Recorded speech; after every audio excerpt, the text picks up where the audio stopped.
Dan pemirsa, Bursa Efek Indonesia resmi menutup perdagangan saham pada tahun 2025.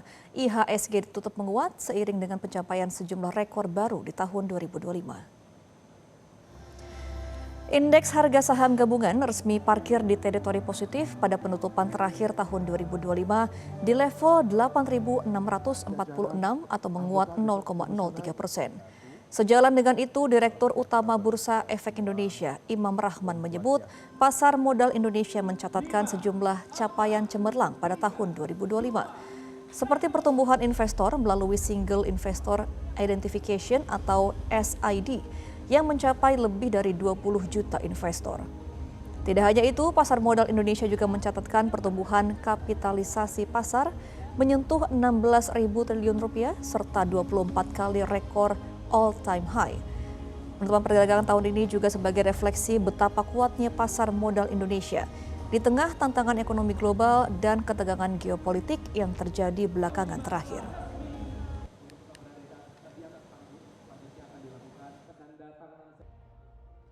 Di paruh kedua 2025, kita menyaksikan kebangkitan IHSG dari fase pemulihan hingga mampu mencetak rekor demi rekor, seperti mencapai 24 kali all-time high sepanjang tahun, serta total market kapitalisasi tertinggi yang menyentuh lebih dari 16.000 triliun rupiah.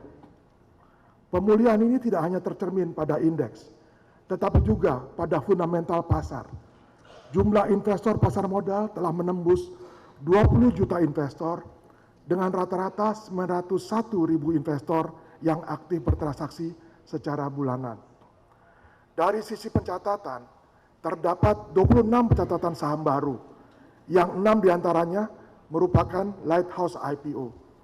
Hal yang perlu digarisbawahi adalah, meskipun jumlah IPO saham tahun ini lebih sedikit dibandingkan tahun sebelumnya, namun total fundraise sebesar 18,1 triliun mengalami peningkatan sebanyak 27% dibandingkan tahun 2024. Jelajahi cara baru mendapatkan informasi. Download Metro TV Extend sekarang.